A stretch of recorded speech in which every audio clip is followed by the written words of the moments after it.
take you through the process of how I make paper for rolling paper beads. So the first thing I do is I take out some quick sticks in the colors that I want to work with, and then I just scribble them all over my paper, making sure to just cover the entire surface. All right, get to every edge and corner, and you can see that I'm just randomly laying color down.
All right, so that was 4 colors, and it's pretty sticky. And then I come in with a wet baby wipe. Now this can be a wet paper towel, anything. You could squirt it with water. I just use a baby wipe and bunch it up.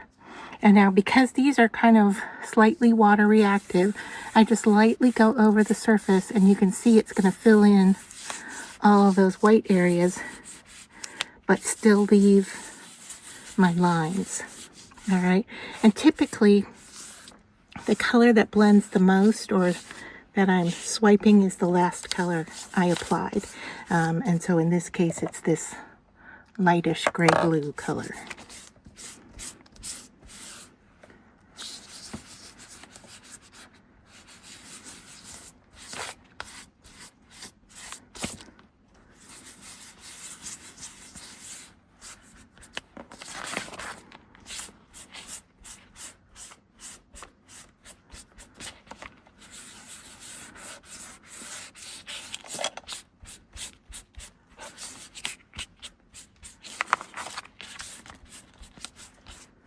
All right, and then my next step typically is to spray it with some kind of spray that matches.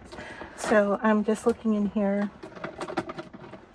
Let me grab some colors and I'll come right back. All right, so the first one I'm going to do is go in with this shimmery mist, which is kind of a iridescent spray. And I just spray this over the entire surface. Clean off my spray so it will continue to work. Now this is a pretty fine little mist of color, and it might be hard to see until after it dries. And then the next thing I do is I use some of my own DIY, what I call plastic paint. A lot of times, because I didn't take care of these, the bottle spray doesn't work quite so well. Oh, good, this one is. All right, so I'm going to spray it down. And the reason I call it a plastic spray is it has some varnish in it that makes it shiny. Looks like plastic. And so then I just go in and kind of dab at it and move it around. At this point, I might actually even hit it with the heat tool, because I want that kind of plastic spray to stand out a little bit more than what it is right now. So I'm going to go ahead and dry and then come back. All right, so before I go any further with the spraying, I'm going to come in with a paint marker. I've got silver here, and let's see if I can get it. It might be dry. Huh, okay, that one might be dry.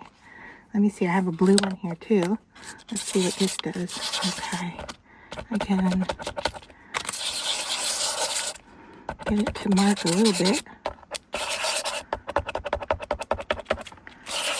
There we go.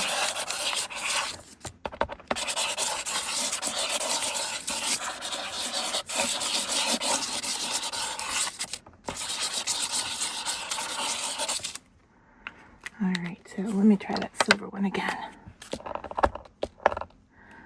Huh. Okay, that one is just kind of wiped out. All right, let me see if I've got another one.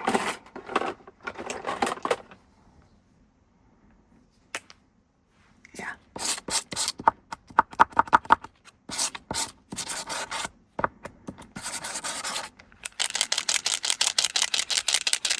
Needs a little shaking, I think.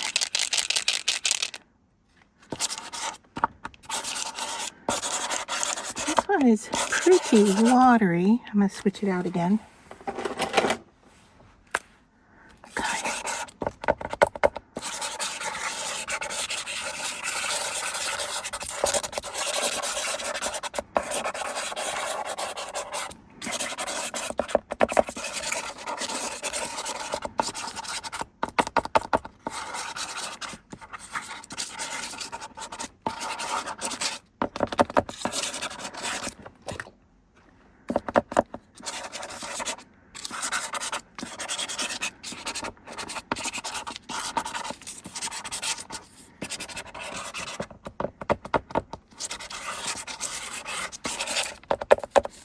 All right, I think that's got some going on there.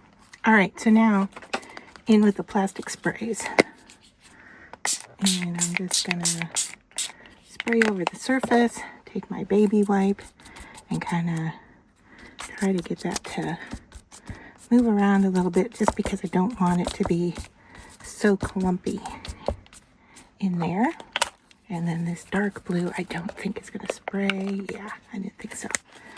So I'm going to take it and just kind of drop some on here. Now the plastic quality of this is what's kind of shiny.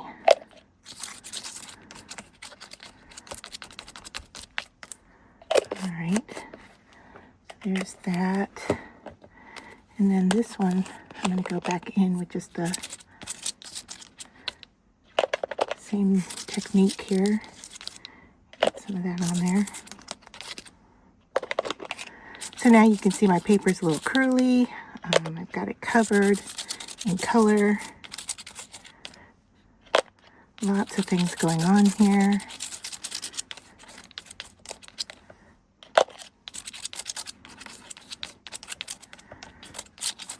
All right. So I'm pretty happy with that. Now I'm going to dry it,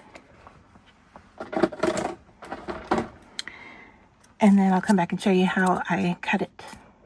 All right, so I lay it down on my Cricut mat, and then I take a scrap piece over the top and use my brayer to make sure that it's nice and flat.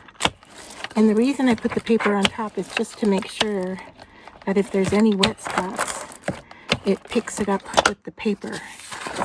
And you can see that there were some. So it's going to pick it up with my paper instead of my brayer. I'll just go over that again. I flipped it around, and I'm just going to go over it again because there were some wet spots down here at this end. So I think we're pretty good. And then I'm going to send this over to the Cricut Maker and cut the strips out, and I will share with where you can get the download file that I created to make the cuts. All right, so here I am all cut on my mat, and the first thing I do is just lift up the outer paper, and this piece I kind of save. I might be getting too many of them, but look at these little strands that are so great. You could wrap this around another bead or onto your paper crafting. So I have a stash of those.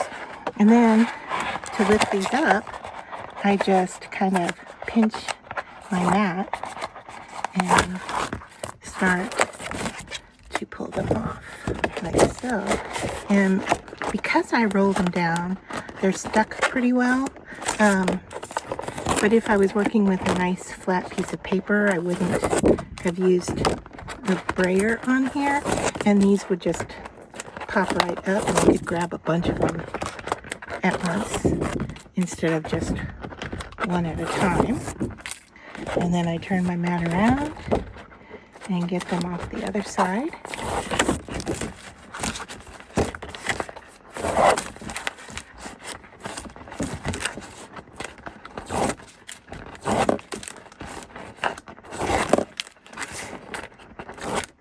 Ooh, that one ripped.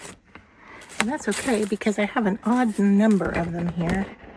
And that ripped one can just be fine and sit off to the side. All right, now how do I store them? Once I've got this pile of mess, I'm gonna grab my container of paper clips, and I'm probably gonna go ahead and roll all of these right now, but just to show you what I do is I stack them all up. Got one that's folded here, so I want to straighten that out as best I can. And these are all the same size. Now I have another template that cuts skinny and fat ones, or bigger and smaller ones, that I use to make some more flat beads from. And there is that torn one. Wondering where the top is at. There it is. All right. So just stack them all up like this. Take a little paper clip.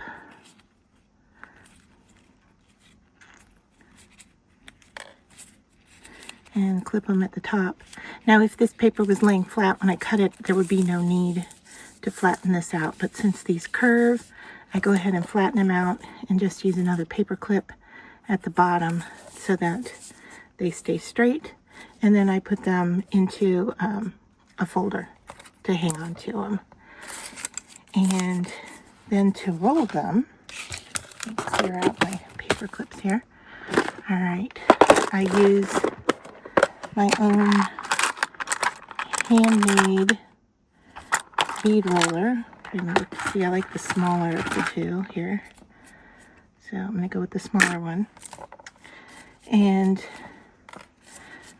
I like the double thickness for my beads. So I'm going to take two, stack them on top of each other. I have a tutorial for making this bead roller, and I'll link to that below as well.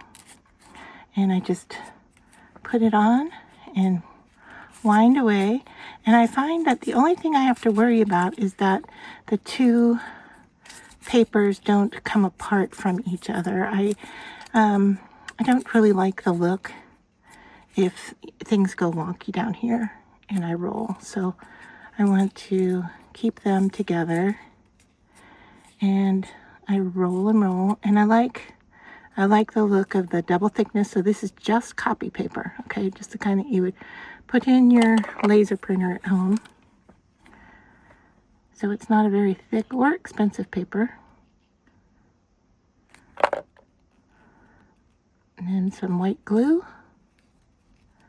And just that simple, there is my bead. I'm going to focus in on it for you to see. There's the bead, and then all I have to do is coat it, and then it's ready to use.